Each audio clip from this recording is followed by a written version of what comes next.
I'm an electrical engineer by education. After that, I was into electrical projects for a long way, and I was an elevator expert for quite a substantial part of my career. Then I got into some bit of entrepreneurship in elevators itself, which didn't carry forward much.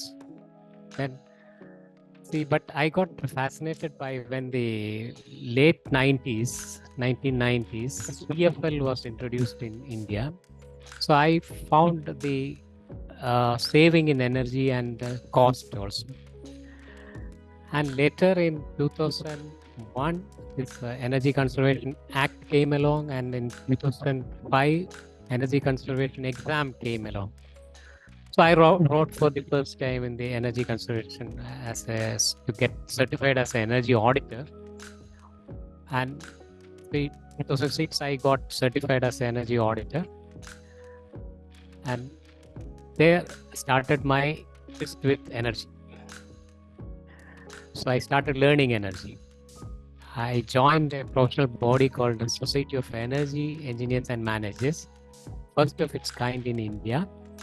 It was formed by a few professionals who got certified in the first exam itself. So ever since the start of that organization, I am with that team, Society of Energy Engineers, and I got immense opportunity to interact with already accomplished and budding energy professionals like me. So that opened up a lot of visas to me. And in the bargain, I came in touch with many stalwarts in the field.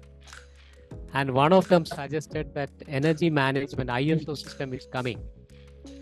So I was very much interested because that takes you straight to the leadership of any organization.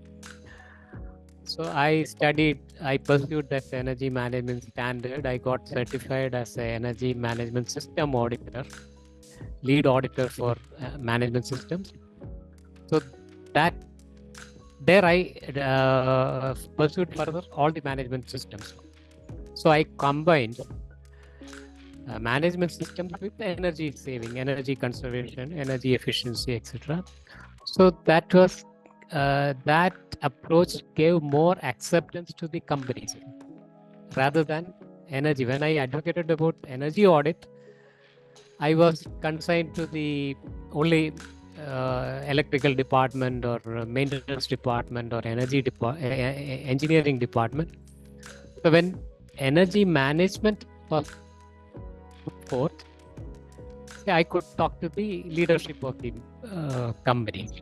So they were fascinated by the energy saving and cost saving.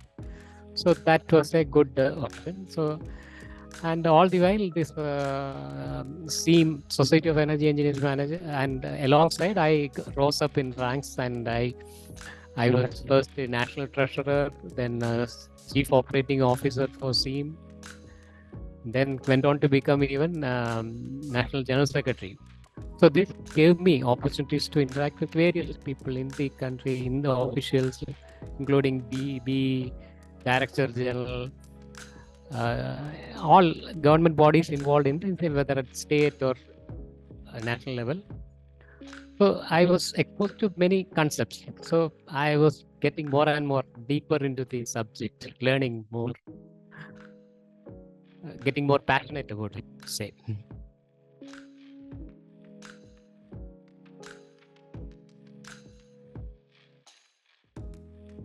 Seemingly, it's a huge uphill task, and that is why our Prime Minister have thought it fit to set a long target of 2070. But even 2070 may find it little too short if we all don't work in a concerted way. Of course, now in a bits and pieces, things are happening. Apart from that, we need to have a large mobilization. It has to achieve the dimensions of a movement. For example, for my part, I am playing as I'll talk little bit about the theme. Okay, that's a professional body of about 1,000 energy professionals in the country, spread over all the states. So, since I'm at various capacity, I have got opportunity to interact with many of them.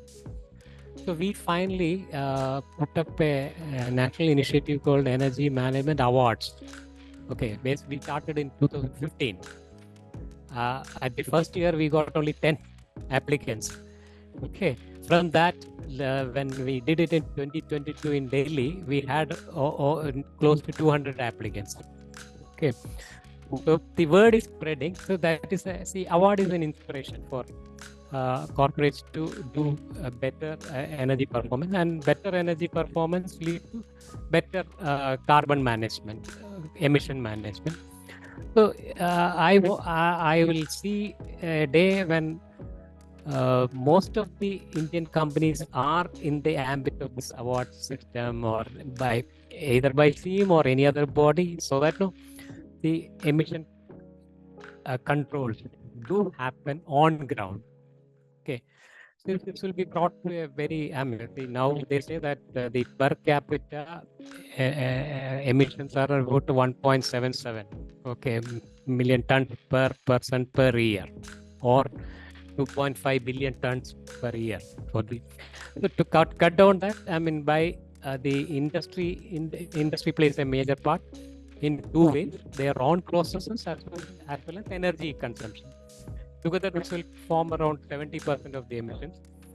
If we are able to spread the word to all the companies, all the energy consuming and emitting companies, then a substantial reduction can happen in the emissions.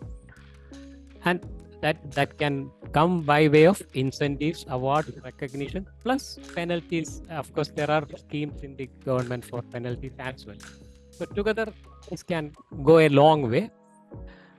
And in addition, there has to be carbon sequestration methods like afforestation. So coupled with all these things, we can do it. And so it needs 2-3 aspects: spreading the word, incentivizing, capacity building, and awakening the consciousness of the common man also. So by this, definitely we can achieve it.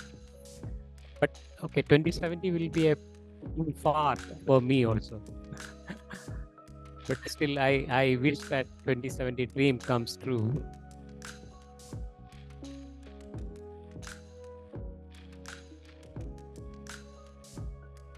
So the governance, I've got a very distant view of it. Okay, I have not been in the thick of things, but still, from what I could gather from the reports, my interactions with many people, a few things come to my mind. Is there is a conflict between the shareholder interest and the customer's interest. So this has to be resolved. Then there are from the various stakeholders interest with the government. Okay, and there are interest conflict between the shareholders and the society or environment even. So these conflicts can be resolved only with a proper governance issues. These have to be tackled. The tackling can happen by the individuals and the processes. There has to be a good combination of both. The founders, owners can be little more enlightened on these issues. They have to be conscious. There are many what you call role models are available even in India. Many corporate leaders are seized of these issues, and they take these issues very seriously. They guide their boards to these that we are seeing in many big companies. But that has to percolate down to all companies. See, all the listed companies and unlisted companies or aspiring companies. So then the corporate governance, the gaps can be bridged effectively.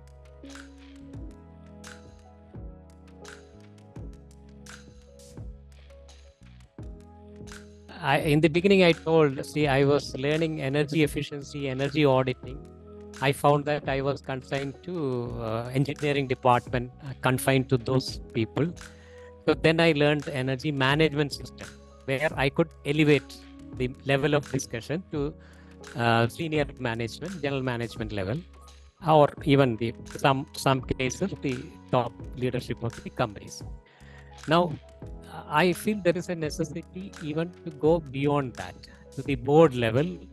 So if I become an independent director, first of all, I'll get little more awareness about the governance issues. I have got a very long distance view of governance issues. I'll get a little closer. What are the intricacies, law provisions in that, etc. So, coupled with that, my background in energy and environment grooming, so this can enlighten or strengthen some of the boards at least. See, the if I am able to be in that league of board directors, etc., as an independent director, maybe 3 or 4 companies. So that will get me to understand how the boards will think. So I can influence definitely some boards where I am directly involved with that community. I'll be able to spread the word around, and see my present the organization SEAM also can be I mean inspired to do something, and see my dream of all the companies coming to efforts to reduce the emissions will come true. I mean, that is what so I'll elevate myself to another league where my words can have little more effect or influence in the corporate sector and industry sector.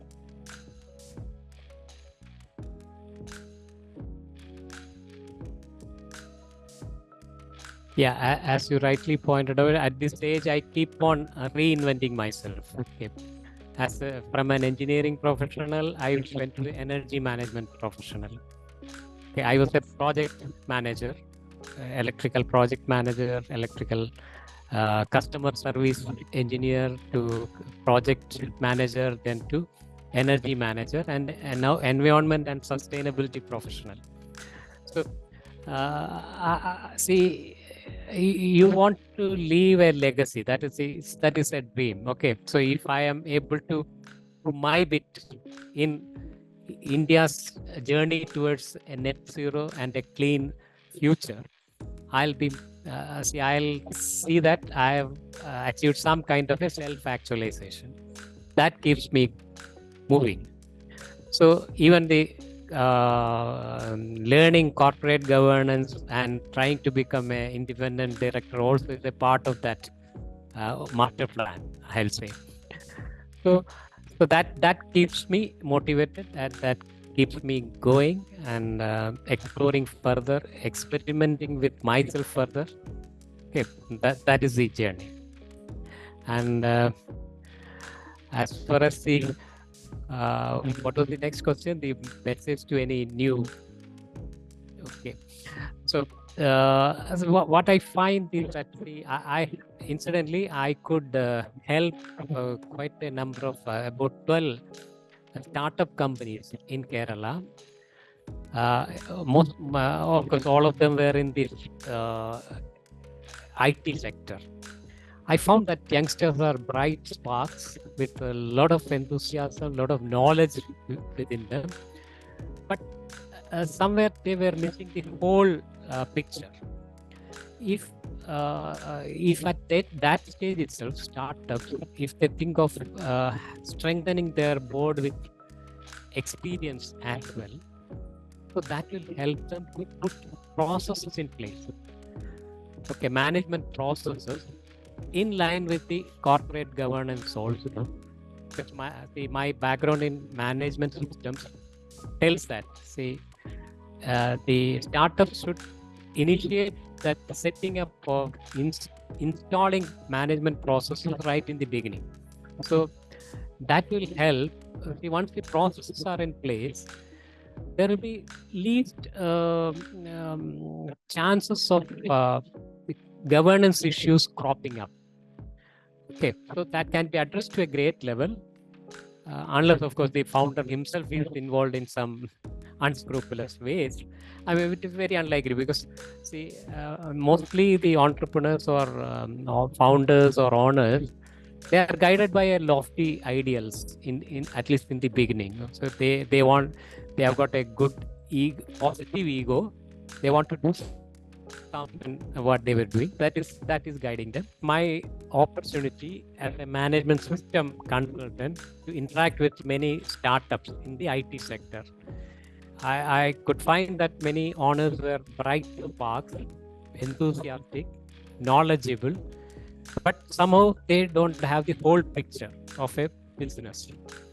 So, if at that very stage, if they choose to strengthen their board with experience and diversity, then and of course the knowledge of management systems and processes in place, then the corporate governance issues may not crop up at a later date. And what I was telling, see, owners and founders are generally guided by lofty ideals. So the, the chances of they getting astray is very limited. So if they put processes in place, then the corporate governance issues will be issues may not come up in the future. So they have to mind this aspect right in the beginning before they go for public issue, or right in the first place they should mind these aspects of a business.